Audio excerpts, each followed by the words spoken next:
जय हिंद, नमस्कार साथियों। कैसे हैं आप सभी लोग। साथियों, आज मैं आपके लिए इकोनॉमिक्स का टॉप 1000 क्वेश्चनों का सीरीज लेकर आया हुआ हूँ। ये इसका पार्ट 1 है। यकीन मानिए साथियों, ये जितने भी प्रश्न मैंने इस वीडियो में लिए हैं, ये सभी क्वेश्चन, चाहे वह लुसेंट हो, चाहे वह एनसीईआरटी हो, चाहे वह अरिहंत हो, चाहे किसी प्रकाशन हो, सभी किताबों का ये निचोड़ है। चाहे आप किसी भी गवर्नमेंट एग्जाम की तैयारी कर रहे हों, उसके पॉइंट ऑफ व्यू से हमने क्वेश्चन तैयार किए हैं और सभी क्वेश्चन सिलेक्टेड और इम्पोर्टेंट है। मेरा यकीन मानिए, इस वीडियो को देख लेने के बाद आपके इस टॉपिक से, इकोनॉमिक्स चैप्टर से एक भी क्वेश्चन बाहर नहीं पूछा जाएगा। ये आपके दीपक सर का वादा है। वीडियो को बिल्कुल भी स्किप मत कीजिएगा। मेरा आपसे अनुरोध है कि वीडियो में पूरी अंत तक बने रहिएगा। साथियों, ये जो क्वेश्चन है, ये सभी किताबों का बाप है।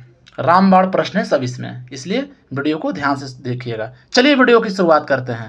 हमारा पहला प्रश्न है, अर्थशास्त्र का जनक किसे कहा जाता है। अर्थशास्त्र का जनक एडम स्मिथ को कहा जाता है। इसको नोट के द्वारा समझते हैं कि जब हम किसी देश को उसकी समस्त आर्थिक क्रियाओं के संदर्भ में परिभाषित करते हैं तो उसे देश की अर्थव्यवस्था कहते हैं। अगला प्रश्न है कि अर्थव्यवस्था की छोटी इकाइयों का अध्ययन अर्थशास्त्र की किस शाखा के अंतर्गत किया जाता है। तो व्यष्टि अर्थशास्त्र के अंतर्गत, माइक्रो इकोनॉमिक्स के अंतर्गत वीवीआई क्वेश्चन है ये। अगला प्रश्न है हमारा कि समष्टि अर्थशास्त्र, माइक्रो इकोनॉमिक्स को अर्थशास्त्र की एक अलग शाखा के रूप में आरंभ करने का श्रेय किसे जाता है। तो जॉन मेनार्ड कीन्स को जाता है। वेरी वेरी इंपॉर्टेंट प्रश्न है, यह आपके रेलवे के प्रीवियस एग्जाम में आ चुका है। अगला प्रश्न है हमारा कि भारतीय अर्थव्यवस्था किस प्रकार की अर्थव्यवस्था मानी जाती है। तो विकासशील अर्थव्यवस्था। ठीक है, देखिए इस क्वेश्चन को जब भी पूछा जाता है, इसमें बहुत सारे स्टूडेंट गलती करते हैं। गलती कहाँ करते हैं मैं बताता हूँ आपको। ऑप्शन में दो तरह के पूछ लिए जाते हैं। जैसे पहला ऑप्शन रहेगा विकसित अर्थव्यवस्था और दूसरा ऑप्शन देता है विकासशील अर्थव्यवस्था। तो वहीं पर ज़्यादातर मैक्सिमम स्टूडेंट कन्फ्यूजन होते हैं, लेकिन कन्फ्यूजन नहीं होना है आपको। सही उत्तर हो जाएगा विकासशील अर्थव्यवस्था। ठीक है, डेवलपिंग इकोनॉमी। अगला प्रश्न है हमारा कि भारतीय अर्थव्यवस्था की मुख्य विशेषताएं क्या है। तो इसका उत्तर हो जाएगा कृषि की प्रधानता, प्रति व्यक्ति न्यूनतम आय तथा बढ़ती बेरोजगारी। अगला प्रश्न है कि मिश्रित अर्थव्यवस्था की संकल्पना किस अर्थशास्त्रों के विचारी से प्रेरित थी, या मिश्रित अर्थव्यवस्था की संकल्पना किस अर्थशास्त्री ने दिया। सही उत्तर हो जाएगा जॉन मेनार्ड कीन्स। यह भी क्वेश्चन आप प्रीवियस रेलवे के एग्जाम को उठाकर देख लीजिए और बिहार दरोगा के कई बार रिपीट हुआ है। चलिए अगला प्रश्न है हमारा कि बंद अर्थव्यवस्था से क्या आशय है। तो आयात निर्यात गतिविधियां का न होना, यानी किसी भी देश में जब आयात और निर्यात नहीं होता है, इंपोर्ट एक्सपोर्ट बंद हो जाता है, तो उसे बंद अर्थव्यवस्था कहते हैं। अगला प्रश्न है कि संयुक्त क्षेत्र की अवधारणा किन क्षेत्रों के संबंध को दर्शाती है। तो निजी व सार्वजनिक क्षेत्र। अगला प्रश्न है हमारा कि अर्थव्यवस्था में उच्च स्तरीय निर्णय लेने वाले संस्थानों को किस क्षेत्र के अंतर्गत शामिल किया जाता है। तो पंचम क्षेत्र के अंतर्गत। अगला प्रश्न है अर्थशास्त्र के क्षेत्र में प्रथम नोबेल पुरस्कार किस वर्ष प्रदान किया गया था। तो अर्थशास्त्र के क्षेत्र में प्रथम नोबेल पुरस्कार वर्ष 1969 में प्रदान किया गया था। साथियों, अगर आपको हमारी मेहनत और कंटेंट पसंद आ रही हो तो चैनल को जरूर सब्सक्राइब करें और वीडियो को लाइक कर दें। साथियों, बहुत ही मेहनत लगती है वीडियो तैयार करने में, क्वेश्चन को तैयार करने में। अगला प्रश्न है हमारा कि अर्थशास्त्र के क्षेत्र में नोबेल पुरस्कार प्राप्त करने वाले भारतीय मूल के प्रथम व्यक्ति कौन थे। तो देखिए साथियों, यह क्वेश्चन बहुत बार रिपीट हुआ है और बहुत इजी भी है। ठीक है, इसका सही उत्तर हो जाएगा अमर्त्य सेन। अमर्त्य सेन ऐसे पहले भारतीय थे जिनको इकोनॉमिक्स के क्षेत्र में पहला नोबेल पुरस्कार मिला था। अगला प्रश्न है हमारा कि राष्ट्रीय आय और प्रति व्यक्ति भाग एक निर्धारित स्तर से ऊपर पाई जाती है। कहाँ पाई जाती है। तो विकसित अर्थव्यवस्था में। अगला प्रश्न है हस्तक्षेप के सिद्धांत का प्रतिपादन किसने किया। वेरी वेरी इंपॉर्टेंट प्रश्न है फ्रेंड्स। ये प्रश्न आपके प्रीवियस रेलवे ग्रुप डी और बिहार पुलिस में आ चुका है। सही उत्तर हो जाएगा एडम स्मिथ। अगर इस वीडियो को बिहार पुलिस के कैंडिडेट देख रहे हो तो यकीन मानिए, बिहार पुलिस में इकोनॉमिक्स के 5 से 10 प्रश्न तो पूछे ही जाते हैं। और मेरी वीडियो देख लेने के बाद आपका दीपक सर का वादा है कि एक भी क्वेश्चन बाहर नहीं पूछा जाएगा। ये आपसे मेरा वादा रहा। अगला प्रश्न है कि गांधीवादी अर्थव्यवस्था किस सिद्धांत पर आधारित है। तो गांधीवादी अर्थव्यवस्था जो है न्यास के सिद्धांत पर आधारित है। अगला प्रश्न है समाजवादी अर्थव्यवस्था का जनक किसे माना जाता है। तो समाजवादी अर्थव्यवस्था का जनक कार्ल मार्क्स को माना जाता है। अगला प्रश्न है कि भारतीय अर्थव्यवस्था के उदारीकरण का अग्रदूत किसे कहा जाता है? तो इनको अग्रदूत डॉक्टर मनमोहन सिंह को कहा जाता है। वेरी वेरी इंपॉर्टेंट प्रश्न है। अगला प्रश्न है हमारा कि प्रति व्यक्ति समग्र उत्पादन व प्रति व्यक्ति भौतिक पूंजी में वृद्धि क्या दर्शाती है? तो ये दर्शाती है आर्थिक समृद्धि को। साथियों, ये क्वेश्चन रेलवे एनटीपीसी में सेम कॉपी पेस्ट करके पूछा गया है। हमने इस वीडियो में जितने भी प्रश्न लिए हैं 95 क्वेश्चन प्रीवियस का एग्जामों में पूछे जा चुके हैं, जिनकी आगामी सभी एग्जामों में पूछे जाने की पूरी संभावना है। इसलिए वीडियो को हो सके तो 3 से 4 बार देखिएगा। चलिए अगला प्रश्न है हमारा कि यदि किसी देश में पूंजी निर्माण हो रहा हो तो उसकी अर्थव्यवस्था पर क्या प्रभाव पड़ेगा? तो उसकी आर्थिक समृद्धि में अनिवार्य रूप से वृद्धि होगी। जाहिर सी बात है दोस्तों कि अगर किसी देश में पूंजी का अधिकता है तो उसकी अर्थव्यवस्था में जो आर्थिक समृद्धि है वो तेजी से देखने बढ़ने को मिलेगा। चलिए अगला प्रश्न है हमारा, किसी भी देश के लिए आर्थिक समृद्धि का सबसे उपयुक्त मापदंड किसे माना जाता है? तो सबसे उपयुक्त, अगर किसी भी देश की आर्थिक समृद्धि को मापना है तो उसके लिए सबसे उपयुक्त मापदंड जो होता है वो है प्रति व्यक्ति वास्तविक आय। यह भी क्वेश्चन आपके प्रीवियस का एग्जाम में रिपीट हो चुका है। अगला प्रश्न है कि भारतीय अर्थव्यवस्था ने किस वर्ष सर्वाधिक समृद्धि दर प्राप्त की है? तो वर्ष 2006 से 7 में। उस समय कितनी दर थी? 9.6%।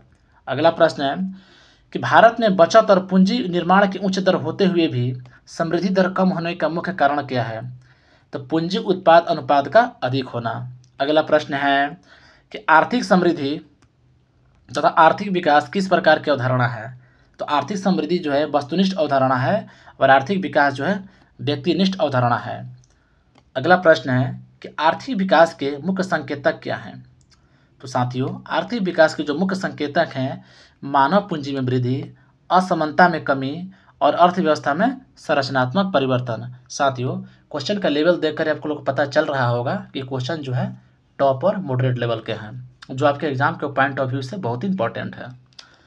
अगला प्रश्न है कि आर्थिक उदारीकरण की नीति लागू होने के पश्चात किस वर्ष आर्थिक विकास दर सर्वाधिक रही थी? तो 2006 से 7 में। उसमें दर कितनी थी? 9.6%। अगला प्रश्न है किस पंचवर्षीय योजना में आर्थिक विकास दर सबसे कम रही? तो तीसरी पंचवर्षीय योजना में। साथियों, पंचवर्षीय योजना से रिलेटेड हमने वीडियो पहले भी बना चुके हैं, उसको अपलोड कर दिया गया है। आप मेरे वीडियो के प्लेलिस्ट में जा करके, चैनल के प्लेलिस्ट में जा करके आप देख सकते हैं। अगला प्रश्न है किस पंचवर्षीय योजना में आर्थिक विकास दर सर्वाधिक 7.80% रही? तो वो रही थी 11वीं पंचवर्षीय योजना में। अगला प्रश्न है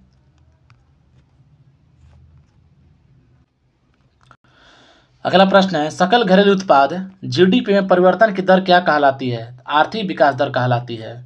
अगला प्रश्न है कि जीवन की भौतिक गुणवत्ता सूचकांक का प्रतिपादन किसने किया था? तो मॉरिस टी मॉरिस ने वर्ष 1976 में। वेरी वेरी इंपॉर्टेंट प्रश्न साथियों, ये आपके प्रीवियस बिहार पुलिस, दरोगा और रेलवे ग्रुप डी में पूछा जा चुका है।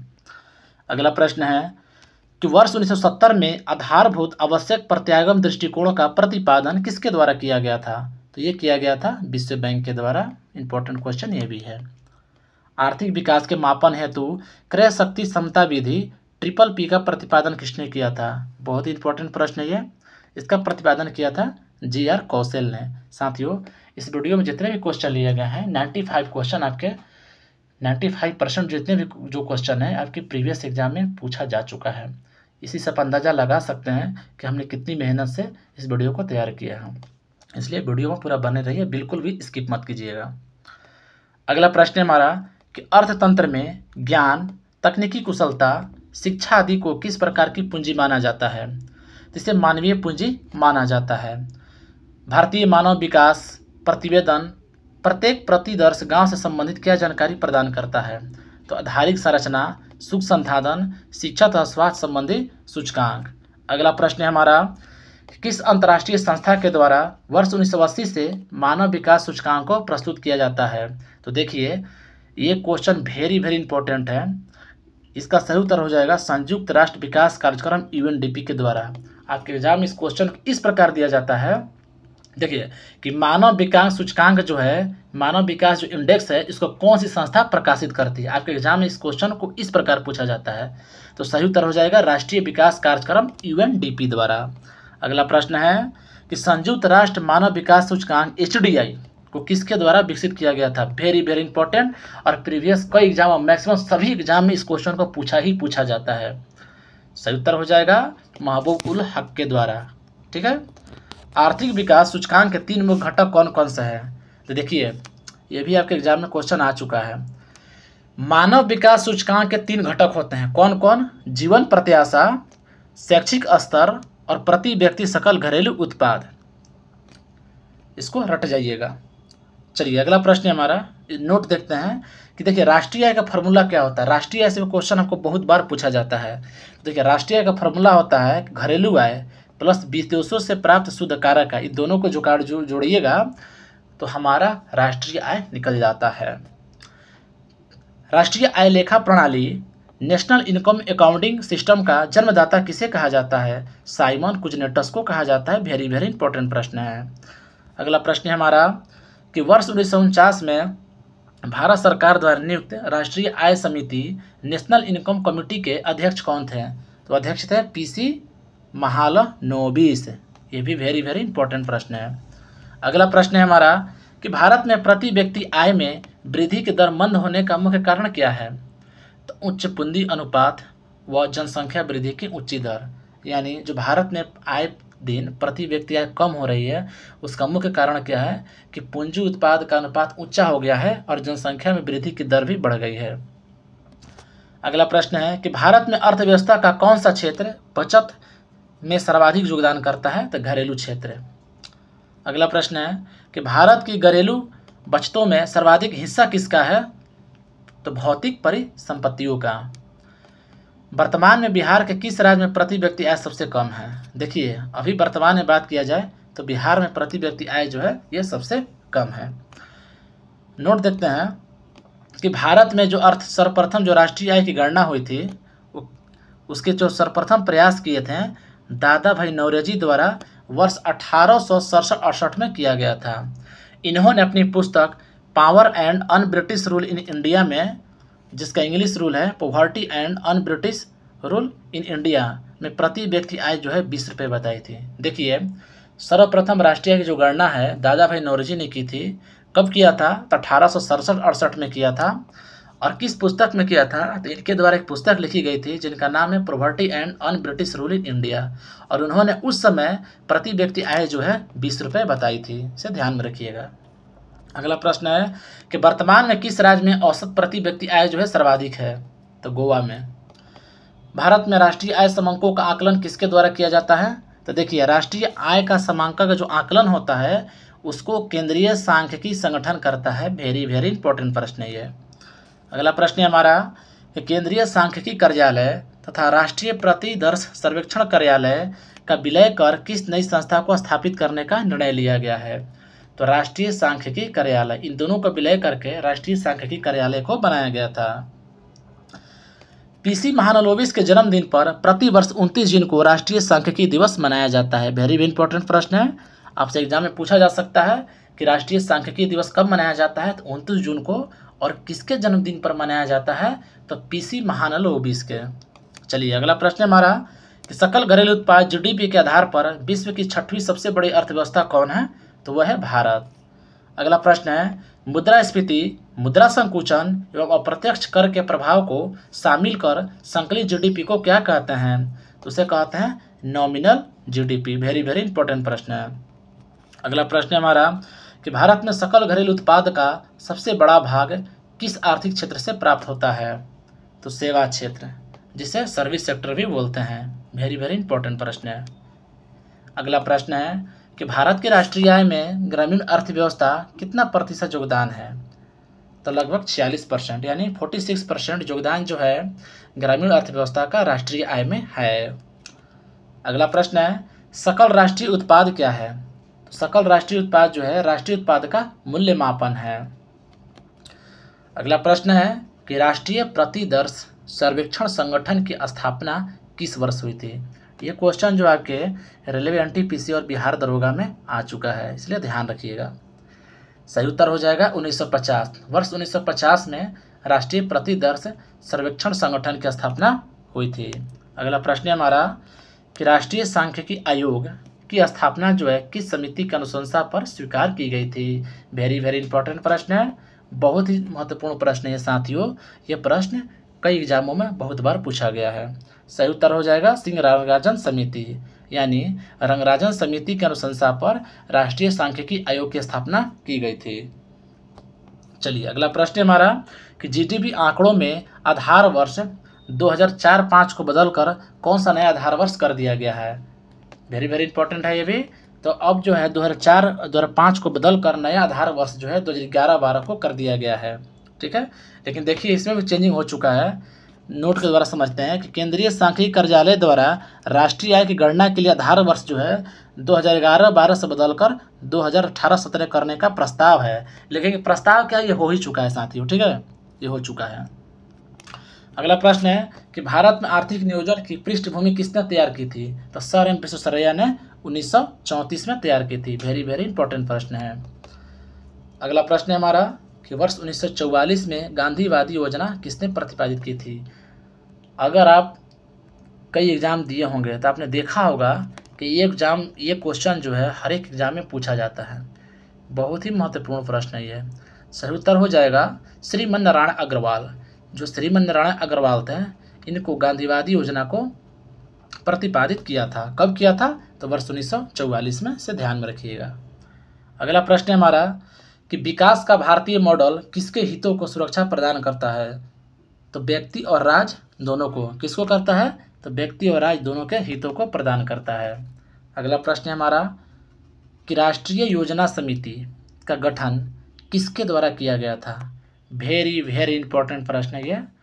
तो देखिए राष्ट्रीय योजना समिति का जो गठन है वह सुभाष चंद्र बोस के द्वारा किया गया था। राष्ट्रीय विकास समिति का अध्यक्ष कौन होता है। तो राष्ट्रीय विकास समिति का जो अध्यक्ष होता है ये भारत का प्रधानमंत्री होता है। यह भी क्वेश्चन आपसे कई बार पूछा गया है और आगामी एग्जाम में पूछे जाने की संभावना है। अगला प्रश्न है हमारा कि राष्ट्रीय विकास परिषद का गठन कब हुआ था। वेरी वेरी इंपॉर्टेंट प्रश्न है ये भी। तो आप सभी को पता होगा कि राष्ट्रीय विकास परिषद का जो गठन हुआ था 6 अगस्त 1952 को हुआ था। चलिए अगले प्रश्न की तरफ बढ़ते हैं।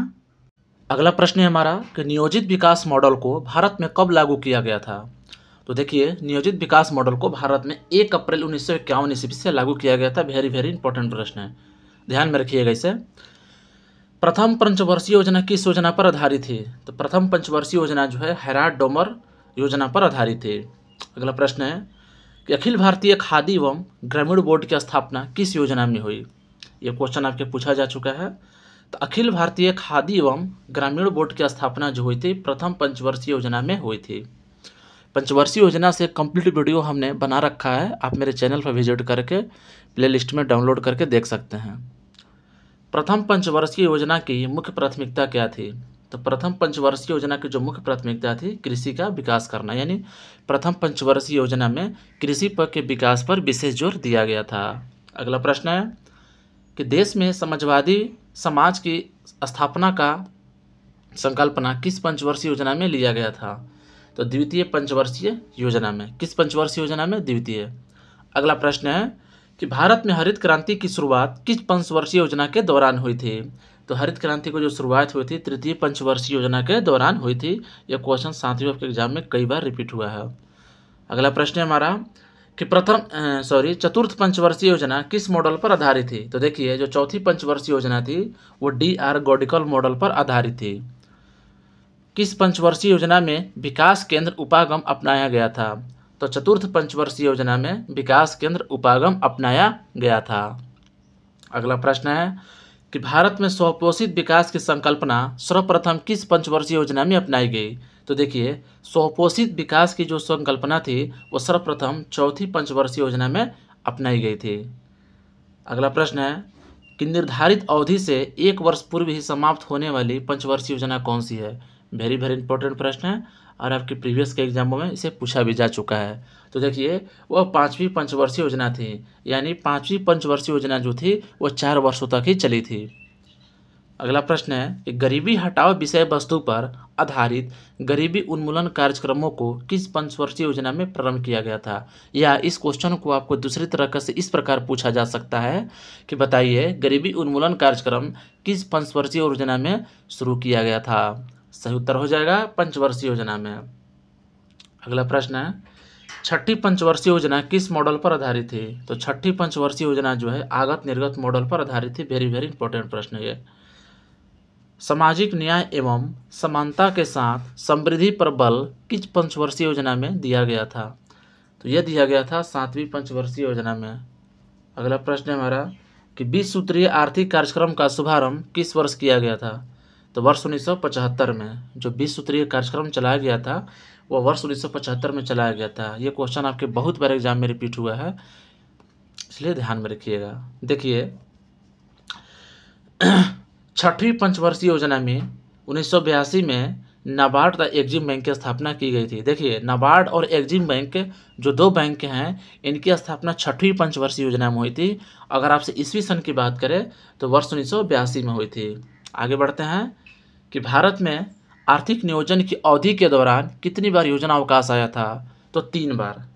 3 बार जो है भारत में आर्थिक नियोजन की अवधि के दौरान योजना अवकाश आया था। अगला प्रश्न है कि महिला अंश योजना किस पंचवर्षीय योजना में प्रारंभ की गई थी? वेरी वेरी इंपॉर्टेंट प्रश्न है। तो देखिए महिला अंश योजना जो है 9वीं पंचवर्षीय योजना में शुरू की गई थी। अगले प्रश्न की तरफ बढ़ते हैं। सर्व शिक्षा अभियान की शुरुआत किस पंचवर्षीय योजना के आरंभिक वर्षों में हुई थी? तो 10वीं पंचवर्षीय योजना। ये आपसे ये पूछा जा सकता है कि बताइए सर्व शिक्षा अभियान की शुरुआत जो है किस पंचवर्षीय योजना में किया गया था? तो उत्तर हो जाएगा 10वीं पंचवर्षीय योजना। अगला प्रश्न है कि 11वीं पंचवर्षीय योजना का उद्देश्य क्या था? साथियों 11वीं पंचवर्षीय योजना का उद्देश्य था तीव्रतर एवं समावेश विकास। भारत में सर्वप्रथम कागजी मुद्रा की शुरुआत किस वर्ष की गई थी? वेरी वेरी इंपॉर्टेंट प्रश्न है, तो ध्यान रखिएगा कि भारत में सर्वप्रथम कागजी मुद्रा की जो शुरुआत हुई थी वर्ष 1862 में हुई थी। किस प्रकार की मुद्रा में बाह्य मूल्य के साथ साथ आंतरिक मूल्य भी निहित होता है? तो वो होता है धातु मुद्रा। अगला प्रश्न है कि विदेशी मुद्रा जिसमें त्वरित प्रकाश की प्रवृत्ति होती है क्या कहलाती है? तो उसे कहा जाता है गर्म मुद्रा। यानी गर्म मुद्रा में त्वरित प्रवास की प्रकृति होती है। अगला प्रश्न है स्मार्ट मनी या प्लास्टिक मनी शब्द का प्रयोग किसके लिए किया जाता है? तो स्मार्ट मनी या क्रेडिट मनी शब्द का प्रयोग जो है वो क्रेडिट या डेबिट कार्ड के लिए किया जाता है। अगला प्रश्न है कि बिटकॉइन क्रिप्टो करेंसी का प्रचलन किसने किया था? तो बिटकॉइन क्रिप्टो करेंसी का प्रचलन जो है सातोशी नाकामोतो ने किया था। बहुत ही महत्वपूर्ण प्रश्न है फ्रेंड्स, इसे याद रखिएगा। चलिए अगला प्रश्न हमारा केंद्रीय बजट 2022-23 में डिजिटल संपत्ति के हस्तांतरण से होने वाली आय पर कितने % कर का प्रावधान किया गया है? तो 30% है। ठीक है, कितने किया गया? 30%। साथियों 23-24 का डाटा मेरे पास उपलब्ध नहीं था, इसलिए हमने अभी 2022-23 का ही डाटा दिया है। अगला प्रश्न है वह मुद्रा जिसका वास्तविक एवं अंकित मूल्य बराबर हो उसे क्या कहते हैं? तो उसे हम प्रामाणिक मुद्रा भी कहते हैं। बहुत ही महत्वपूर्ण प्रश्न है फ्रेंड्स, इसे याद रखिएगा। किस प्रकार की मुद्रा का दुर्लभ मुद्रा से तात्पर्य है? यानी दुर्लभ मुद्रा किसे कहा जाता है? तो देखिए कि जिस मुद्रा की विश्व बाजार में आपूर्ति की अपेक्षा मांग अधिक हो जाए उसे दुर्लभ मुद्रा कहते हैं। अगला प्रश्न है कि भारत में मुद्रा गुणक को किस रूप में परिभाषित किया जाता है? तो भारत में मुद्रा गुणक को आरक्षित मुद्रा के रूप में परिभाषित किया जाता है। अगला प्रश्न है हमारा कि postal order, demand draft, cheque तथा पत्र किसके उदाहरण हैं? तो ये सभी उदाहरण होते हैं ऐच्छिक मुद्रा के विनिमय का। अगला प्रश्न है कि भारत में सिक्कों की ढलाई किस स्थानों पर होती है? बहुत ही इंपॉर्टेंट प्रश्न है फ्रेंड्स। तो देखिए भारत में जो सिक्कों की ढलाई होती है वह मुंबई, कोलकाता, हैदराबाद तथा नोएडा में होती है। अगला प्रश्न है कि मुद्रा के स्थैतिक और गत्यात्मक कार्यों का विभाजन किसने किया है? तो पॉल एजिंग ने। यह क्वेश्चन सेम टू सेम आपके रेलवे एनटीपीसी एग्जाम में और एसएससी में कई बार आ चुका है, इसलिए ध्यान में रखिएगा। अगला प्रश्न है हमारा कि भारत में मुद्रा एवं साख का नियंत्रण किसके द्वारा किया जाता है? तो जो मुद्रा और साख का नियंत्रण जो है वो किया जाता है भारतीय रिजर्व बैंक के द्वारा। किसके द्वारा? भारतीय रिजर्व बैंक के द्वारा। सर्वप्रथम आधुनिक बैंकिंग का विकास जो है किस देश में हुआ था? तो आधुनिक बैंकिंग का जो विकास है वो नीदरलैंड में हुआ था। कब हुआ था? 1609 में। अगला प्रश्न है हमारा कि भारतीय रिजर्व बैंक आरबीआई की स्थापना जो है किस वर्ष की गई थी? तो 1935 में। अगला प्रश्न है कि भारत में केंद्रीय बैंक की स्थापना का प्रथम प्रयास किस आयोग ने किया था? वेरी वेरी इंपॉर्टेंट प्रश्न है। तो चैम्बरलिन आयोग ने वर्ष 1914 में केंद्रीय बैंक की स्थापना का पहला प्रयास किया था। अगला प्रश्न है इंपीरियल बैंक ऑफ इंडिया की स्थापना जो है किस वर्ष की गई थी? तो वर्ष 1921 में की गई थी। ये क्वेश्चन आपके रेलिवेंट पीसी के जितने भी शिफ्ट हुए हैं उसमें बहुत बार पूछा जा चुका है। अगला प्रश्न है हमारा कि भारत में विदेशी विनिमय संचय का रख रखाव किसके द्वारा किया जाता है? तो भारत में विदेशी विनिमय संचय का जो रख रखाव है वो भारतीय रिजर्व बैंक के द्वारा किया जाता है। अगला प्रश्न है कि भारतीय रिजर्व बैंक को कितने मूल्य तक के करेंसी नोट छापने का अधिकार प्राप्त है? तो 10,000 रुपये तक का, यानी भारतीय रिजर्व बैंक जो है आरबीआई है वो 10,000 रुपये तक का करेंसी नोट छाप सकती है। अगला प्रश्न है हमारा देखिए कि भारतीय रिजर्व बैंक के जो प्रथम गवर्नर थे वो कौन थे? सर ओसबॉर्न स्मिथ थे। कौन थे? ओसबॉर्न स्मिथ, ध्यान रखिएगा।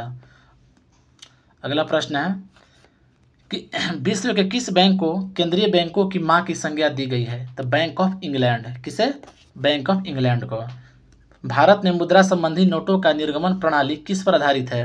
तो न्यूनतम आरक्षित प्रणाली पर। वेरी वेरी इंपॉर्टेंट प्रश्न है ये। अगला प्रश्न है हमारा कि भारत में ट्रेजरी बिल किसके द्वारा बेचे जाते हैं? तो भारतीय रिजर्व बैंक के द्वारा ट्रेजरी बिल बेचे जाते हैं। भारत में सिक्के जारी करने तथा नियंत्रित करने का कार्य कौन करता है? तो रिजर्व बैंक ऑफ इंडिया करता है। कौन करता है? Reserve bank of India. अगला प्रश्न है कि प्रथम क्षेत्रीय ग्रामीण बैंक की स्थापना किस वर्ष की गई थी? तो वर्ष 1975 में प्रथम क्षेत्रीय ग्रामीण बैंक की स्थापना की गई थी। अगला प्रश्न है कि वाणिज्य पत्र किसके लिए साख का स्रोत होता है? तो निगम उद्योग के लिए। ये क्वेश्चन जो है same to same copy paste किया गया था, एसएससी सीजीएसएल और एसएससी एमटीएस में आ चुका है, सेम उठाकर पूछा गया था, इसलिए ध्यान रखिएगा। अगला प्रश्न है इंद्रधनुष योजना का संबंध किससे है? तो बैंकों को वित्तीय सुधार से इंद्रधनुष योजना का संबंध है। अगला प्रश्न है हमारा कि वर्ष 2011 में सूक्ष्म वित्त संस्थाएं जो है किस समिति की अनुशंसा पर स्थापित की गई थी? तो ध्यान रखिएगा YH मालेगाम समिति। अगला प्रश्न है कि नरसिम्हन समिति का संबंध किससे है? यह क्वेश्चन साथियों बहुत ही इंपॉर्टेंट है। इस क्वेश्चन को एसएससी सीजीएसएल सीजीएल और रेलेवेंट टीसी में बहुत बार पूछा गया है, इसलिए आप ध्यान में रखिएगा। सही उत्तर हो जाएगा बैंकिंग संरचना में सुधार। यह क्वेश्चन को इस प्रकार पूछा जाता है कि बताइए कि बैंकिंग संरचना में सुधारों से संबंधित समिति कौन सी थी? तो उसका सही उत्तर हो जाएगा नरसिम्हन समिति। चलिए अगला प्रश्न है हमारा कि भारत में व्यावसायिक बैंकों द्वारा साख सृजन का नियंत्रण कौन करता है? तो भारतीय रिजर्व बैंक ही करता है। अगला प्रश्न है ग्रामीण परिवारों को सीधे ऋण कौन प्रदान करता है? तो देखिए ग्रामीण जो परिवार होते हैं उन्हें सीधे ऋण जो है क्षेत्रीय ग्रामीण बैंक और भूमि विकास बैंक प्रदान करते हैं। देखिए दोस्तों इस प्रश्न को एक तरह से और पूछा जा सकता है। पूछा जाता है कि लघु ऋण कम ब्याज पर लघु ऋण कौन सी बैंक प्रदान करता है? तो सही उत्तर हो जाएगा क्षेत्रीय ग्रामीण बैंक। ठीक है, इसलिए ध्यान में रखिएगा इसको भी। आगे बढ़ते हैं कि मूल रूप से निजी स्वामित्व वाला भारतीय रिजर्व बैंक भारत सरकार के पूर्ण स्वामित्व में कब आया था? तो देखिए 1 जनवरी 1949 को। इस क्वेश्चन को भी पूछा गया है बहुत बार। कहने का मतलब है कि भारतीय जो रिजर्व बैंक है पहले निजी था, प्राइवेट था, ये भारत सरकार के पूर्ण स्वामित्व में कब आया था? तो 1 जनवरी 1949 को आया था। अगला प्रश्न है कि भारतीय रिजर्व बैंक का मुख्यालय कहाँ स्थित है? मुंबई में। भारत का केंद्रीय बैंकों का बैंक किसे कहा जाता है? तो भारतीय रिजर्व बैंक को कहा जाता है। भारतीय स्टेट बैंक की स्थापना किस वर्ष हुई थी? ये भी क्वेश्चन आपके एग्जाम में बहुत बार पूछा गया है। तो भारतीय स्टेट बैंक की जो स्थापना हुई थी दोस्तों 1955 में हुई थी। सिंपली क्लिक क्रेडिट कार्ड योजना किस बैंक के द्वारा शुरू की गई थी? वेरी वेरी इंपॉर्टेंट प्रश्न है। तो सिंपली क्लिक क्रेडिट कार्ड योजना जो है भारतीय स्टेट बैंक के द्वारा ही शुरू की गई थी। भारत में प्रथम महिला बैंक की स्थापना कब और कहाँ की गई? ये क्वेश्चन तो आप सभी को पता होगा कि बहुत बार ये रिपीट हुआ है, बहुत इंपॉर्टेंट प्रश्न है। डबल स्टार मार्क कीजिए, उसका रट जगह।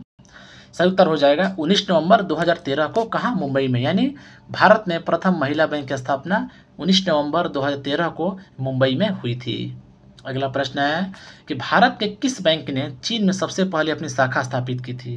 साथियों वो बैंक था भारतीय स्टेट बैंक, यानी भारतीय स्टेट बैंक ने सर्वप्रथम चीन में अपनी शाखा को स्थापित किया था। अगला प्रश्न है कि निजी भारतीय बैंकों में किसने चीन में सर्वप्रथम अपनी शाखा स्थापित की थी? तो ये हो जाएगा एक्सिस बैंक। देखिए जो पहला इससे पहले वाला क्वेश्चन था इसका सही उत्तर हो जाएगा कि भारतीय स्टेट बैंक, यानी यहाँ ये पूछा जा रहा है कि भारत के किस बैंक ने, तो सर्वप्रथम स्टेट बैंक ने। लेकिन अगर आपसे वहीं पूछ दिया जाए कि निजी बैंकों में यानी प्राइवेट सेक्टर बैंक में कौन सी बैंक थी जो चीन में अपनी पहली शाखा स्थापित की थी, तो वो थी एक्सिस बैंक। इसको ध्यान में रखिएगा। ग्रेसर का नियम किससे संबंधित है? तो ग्रेसर का नियम जो है मुद्रा के प्रचलन से संबंधित है। अगला प्रश्न है कि वाणिज्यिक बैंक जो है किस सूची के अंतर्गत आते हैं? तो वो आते हैं संघ सूची के अंतर्गत। अगला प्रश्न है हमारा कि भारतीय रिजर्व बैंक के कौन से पूर्व गवर्नर भारत के प्रधानमंत्री भी बने थे? वेरी वेरी इंपॉर्टेंट प्रश्न है दोस्तों। सही उत्तर हो जाएगा डॉक्टर मनमोहन सिंह। साथियों अगर आपको हमारी वीडियो की क्वांटिटी और क्वालिटी पसंद आ रही हो तो चैनल को सब्सक्राइब करें और बेल आइकन को भी प्रेस कर लें। साथियों बहुत मेहनत लगती है इस तरह की वीडियो तैयार करने में, आपके लिए बढ़िया बढ़िया कंटेंट लाने में, इसलिए चैनल को सब्सक्राइब कीजिएगा और कम से कम 10 फ्रेंडों के साथ भी शेयर कर दीजिएगा। अगला प्रश्न है किसानों तक आसानी से पहुंचने के लिए किस बैंक ने किसान क्लब स्थापित किए हैं? सही उत्तर हो जाएगा भारतीय स्टेट बैंक ने। अगला प्रश्न है हमारा कि लघु उद्योगों के क्षेत्र में कौन सा बैंक कार्य करता है? तो लघु उद्योग विकास बैंक, जिसको शॉर्टकट में सिडबी भी बोला जाता है। ठीक है। अगला प्रश्न है भारत ने पहला इस्लामिक बैंक कहाँ स्थापित किया गया है? बहुत इंपॉर्टेंट प्रश्न है। तो भारत में पहला इस्लामिक बैंक जो है कोच्चि केरल में स्थापित किया गया था। प्रथम बैंक क्रेडिट कार्ड कब और किस के देश के द्वारा निर्गत किया गया था? वेरी वेरी इंपॉर्टेंट प्रश्न है। ये क्वेश्चन आपके रेलवे एनटीपीसी और एसएससी में कई बार पूछा जा चुका है।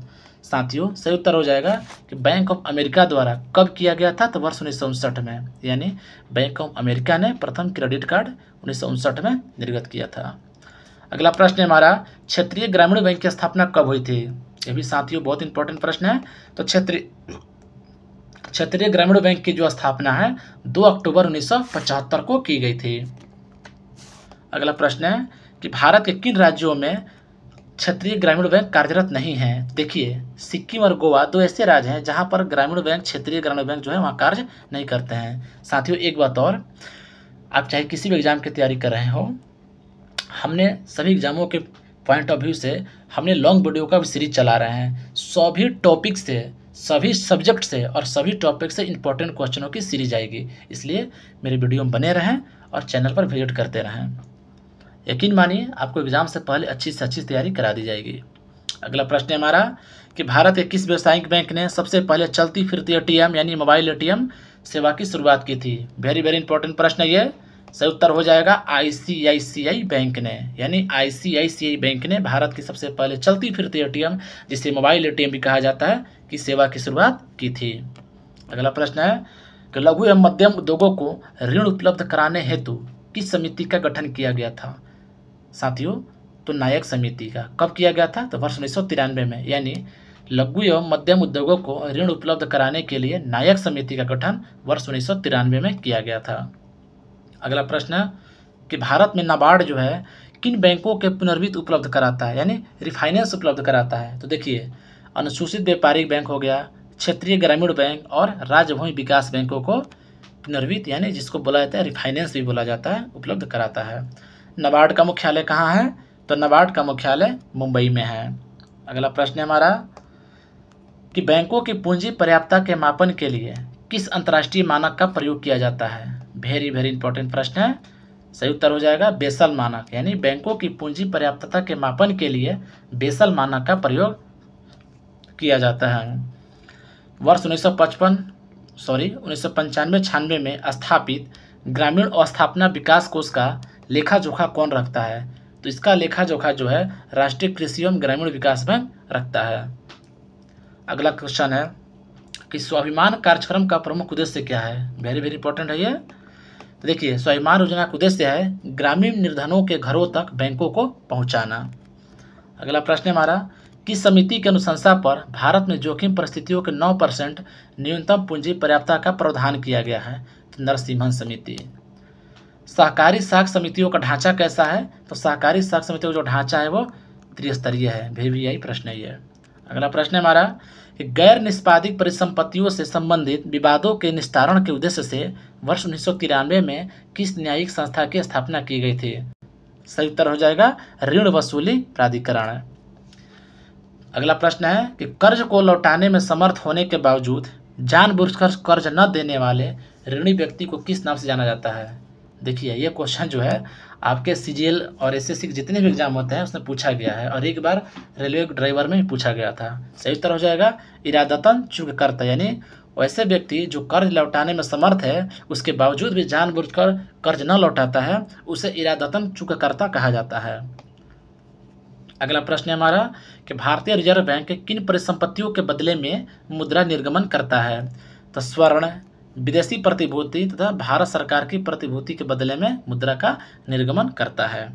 अगला प्रश्न है कि वर्ष 1920 में प्रथम भूमि विकास बैंक की स्थापना कहाँ की गई थी? वेरी इंपॉर्टेंट प्रश्न साथियों, ये मैक्सिमम सभी एग्जामों में रिपीट हुआ है। सही उत्तर हो जाएगा झाग। झाग कहाँ है? पंजाब में, यानी पंजाब के झाग में प्रथम भूमि विकास का स्थापना 1920 में की गई थी। अगला प्रश्न है कि भारतीय स्टेट बैंक की स्थापना किस समिति की अनुशंसा पर हुई थी? यह भी इंपॉर्टेंट प्रश्न है। तो देखिए भारतीय स्टेट बैंक की जो स्थापना है एडी गोरावाला समिति की अनुशंसा पर हुई थी। कब हुई थी? तो वर्ष 1952 में। आपको इसमें भी याद रखना है। अगला प्रश्न है हमारा कि केंद्रीय बैंकों का सर्वाधिक महत्वपूर्ण कार्य कौन सा है? तो देखिए केंद्रीय बैंक का जो महत्वपूर्ण कार्य है कि देश में पत्र मुर्गा का निर्गमन करना। चलिए अगला प्रश्न है हमारा कि असंगठित क्षेत्र की आश्रितता को कम करने के लिए नाबार्ड द्वारा कौन सा कार्यक्रम चलाया गया है? तो स्वयं सहायता समूह, यानी आपसे क्वेश्चन इस प्रकार ही पूछा जा सकता है कि स्वयं सहायता समूह जो है किस संस्था के द्वारा चलाया गया था या चलाया गया है? तो यह हो जाएगा नाबार्ड। अगला प्रश्न है हमारा कि भारत में मुद्रास्फीति दर की माप किस आधार पर की जाती है? तो देखिए 3 चीज़ें होती हैं जिसके आधार पर मुद्रास्फीति की माप की जाती है। पहला है उपभोक्ता मूल्य सूचकांक, दूसरा है थोक मूल्य सूचकांक और तीसरा है श्रमिकों का जीवन निर्वाहन सूचकांक के आधार पर। चलिए अगला प्रश्न है हमारा कि औद्योगिक कर्मकारों के लिए उपभोक्ता कीमत सूचकांक कौन जारी करता है? तो वो जारी करता है श्रम ब्यूरो। औद्योगिक उत्पादन सूचकांक का आधार वर्ष क्या है? वेरी इंपॉर्टेंट प्रश्न है। तो औद्योगिक उत्पादन सूचकांक का जो आधार वर्ष होता है 2011-12 है। अगला प्रश्न है कि मुद्रास्फीति के कारण अर्थव्यवस्था में क्या परिवर्तन आते हैं? तो वस्तुओं के मूल्य में वृद्धि होती है तथा मुद्रा के मूल्य में कमी होती है। देखिए ये क्वेश्चन भी आपके एग्जाम में बहुत बार आ चुका है, यानी ऐसा दिया जाता है क्वेश्चन कि मुद्रास्फीति होने से निम्नलिखित में क्या होता है? तो ऑप्शन में दिया रहेगा मूल्य में वृद्धि और मुद्रा के मूल्य में कमी। तो देखिए ध्यान रखिएगा कि जब भी मुद्रास्फीति होता है तो वस्तु का मूल्य तो बढ़ जाता है लेकिन जो मुद्रा का मूल्य है वो कम हो जाता है। अगला प्रश्न है कि फिलिप्स वक्र क्या दर्शाता है? वेरी इंपॉर्टेंट प्रश्न है ये। तो जो फिलिप वक्र है मुद्रास्फीति और बेरोजगारी दर के मध्य के संबंध को दर्शाता है। अगला प्रश्न है हमारा कि वाणिज्यिक बैंक सरकार को किस माध्यम से उधार देता है? तो संवैधानिक तरलता अनुपात के माध्यम से। अगला प्रश्न है कि वह स्थिति जब मुद्रास्फीति और मुद्रा संकुचन की अवस्था साथ साथ उपस्थित हो तो उसे क्या कहते हैं? वेरी इंपॉर्टेंट प्रश्न है ये आपके कई एग्जाम में खासकर एसएससी और रेलवे में पूछा जा चुका है। इसको बोला जाता है स्क्यूफ्लेशन, ठीक है, यानी जब मुद्रास्फीति और मुद्रा संकुचन दोनों साथ साथ हो जाए तो उसे स्क्यूफ्लेशन बोला जाता है।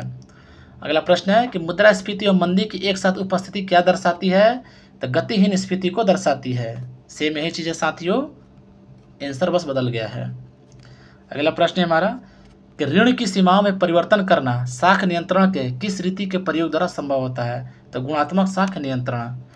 अगला प्रश्न है हमारा कि अस्फीति के कारण बाजार पर क्या प्रभाव पड़ता है? तो वस्तुओं एवं सेवाओं के सामान्य कीमत स्तर में सतत गिरावट। अगला प्रश्न है कि अस्थायी मुद्रास्फीति की गणना में शामिल नहीं किया जाता है। क्या शामिल नहीं किया जाता है? तो खाद्य पदार्थ तथा ईंधन घटक को शामिल नहीं किया जा सकता है। मौद्रिक नीतियों की समीक्षा कितने अंतराल पर की जाती है? तो प्रत्येक 2 माह के अंतराल पर जो है मौद्रिक नीति का समीक्षा किया जाता है, ध्यान में रखिएगा।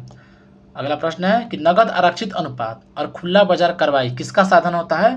तो यह होता है मौद्रिक नीति का साधन। अगला प्रश्न है रेपो रेट का नियमन कौन करता है? जो रेपो रेट दर है उसका नियमन करता है भारतीय रिजर्व बैंक, इसका नियमन करता है। अगला प्रश्न है कि भारतीय रिजर्व बैंक के पास विभिन्न व्यावसायिक बैंकों की कुल जमा एवं आरक्षित राशि का निर्धारित भाग क्या कहलाता है? तो उसे कहा जाता है नगद आरक्षित अनुपात, CRR। ये भी क्वेश्चन आपके रेलवे के प्रीवियस के एग्जाम में आ चुका है। अगला प्रश्न है हमारा कि जब भारतीय रिजर्व बैंक नगद आरक्षित अनुपात में वृद्धि की घोषणा करता है तो इसका क्या तात्पर्य है? तो इसका मतलब होता है कि वाणिज्य बैंकों के पास उधार देने के लिए मुद्रा की कमी है। अगला प्रश्न है कि राज्य भविष्य निधि के अंतर्गत सरकार जो प्राप्त मुद्रा किस कोष में जमा किया जाता है? तो सार्वजनिक लेखा निधि में जमा किया जाता है। ऑपरेशन ट्विस्ट किसके द्वारा प्रारंभ किया गया है? वेरी वेरी इंपॉर्टेंट प्रश्न है। तो जो ऑपरेशन ट्विस्ट है रिजर्व बैंक के द्वारा प्रारंभ किया गया था। अगला प्रश्न है कि अनुसूचित वाणिज्यिक बैंक को किसानों एवं ग्राहकों को जिस दर पर ऋण देते हैं उसे क्या कहा जाता है? तो उसे आधार दर यानी बेस रेट कहा जाता है। यानी वाणिज्यिक बैंक जो होती है किसान और ग्राहक को जिस दर पर ऋण देता है या लोन देता है उसे आधार दर यानी बेस रेट कहते हैं। अगला प्रश्न है उपभोक्ता मूल्य सूचकांक की गणना जो है किस आधार पर की जाती है? तो वस्तु एवं सेवाओं दोनों की कीमतों के आधार पर की जाती है। अगला प्रश्न है हमारा कि भारत में कर्मचारियों का महंगाई भत्ते का निर्धारण का आधार क्या है? तो उपभोक्ता कीमत सूचकांक जिसे CPI बोला जाता है। अगला प्रश्न है कि उपभोक्ता मूल्य सूचकांक किसके द्वारा संकलित किया जाता है? तो उपभोक्ता मूल्य सूचकांक जो है केंद्रीय सांख्यिकी संगठन CSO द्वारा संकलित किया जाता है। अगला प्रश्न है कि वस्तुओं की थोक कीमत सूचकांक श्रेणी को संशोधित करने हेतु कार्यकारी समूह का अध्यक्ष किसे बनाया गया था? तो इसे बनाया गया था अभिजीत सेन को, याद रखिएगा, बहुत ही इंपॉर्टेंट प्रश्न है। अगला प्रश्न है हमारा कि विदेशी वाणिज्यिक उधारी को कौन विनियमन करता है? यानी विदेशी वाणिज्यिक जो उधार होता है उसके विनियमित कौन करता है? तो उसे विनियमित करता है भारतीय रिजर्व बैंक। कौन? Reserve bank. अगला प्रश्न है कि भारतीय रिजर्व बैंक द्वारा बैंक दर कम करने का परिणाम क्या होता है? तो वो जो परिणाम होता है कि बाजार की तरलता जो है बढ़ जाती है। अगला प्रश्न है हमारा कि भारतीय रिजर्व बैंक के पास विभिन्न व्यावसायिक बैंकों की कुल जमा एवं आरक्षित राशि का निर्धारित भाग क्या कहलाता है? तो नगद आरक्षित अनुपात जिसे CRR बोला जाता है। साथियों आपको लग रहा होगा कि इस वीडियो में जितने क्वेश्चन लिए गए हैं थोड़ा सा मॉडरेट लेवल के हैं। तो साथियों मॉडरेट लेवल के जरूर हैं, लेकिन ये सब वही क्वेश्चन हैं जो आपके आगामी एग्जाम में पूछे जाते हैं और पूछे जाने की पूरी संभावना है, क्योंकि आप भी जानते हैं कि जो एग्ज़ाम का लेवल है साथियों वो दिन पर दिन कितना हाई होते जा रहा है। इसलिए थोड़ा सा आपको मॉडरेट लेवल का क्वेश्चन भी याद रखने होंगे। और मेरी सलाह मानिए तो आप वीडियो में जितने प्रश्न दिए गए हैं सबका उत्तर रट जाइए, रट्टा मार जाइए, एक भी क्वेश्चन बाहर नहीं जाएगा। चलिए अगला प्रश्न है हमारा, नोट देखते हैं कि CRR जिसे नगद आरक्षित अनुपात बनाता है और फिर जिसको SLR, दोनों को सम्मिलित रूप से क्या बोला जाता है? आरक्षी अनुपात अथवा RDI का नीतिगत अनुपात कहा जाता है, इन दोनों को सम्मिलित रूप से। अगला प्रश्न है कि वह दर जिस पर बैंक रिजर्व बैंक को उधार देता है क्या कहलाती है? रिवर्स रेपो दर। वेरी वेरी इंपॉर्टेंट प्रश्न है ये, आपके ये क्वेश्चन तो रेलवे के कई एग्जाम में आ चुका है।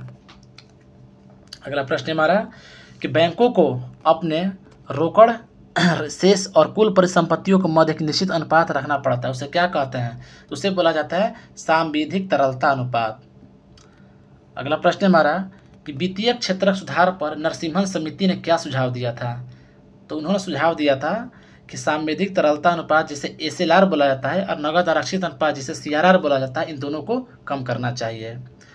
अगला प्रश्न है हमारा कि भारतीय रिजर्व बैंक द्वारा CRR में वृद्धि से क्या प्रभाव पड़ता है? तो मौद्रिक तरलता में कमी आती है, भी क्वेश्चन आपके SSC में कई बार पूछा जा चुका है।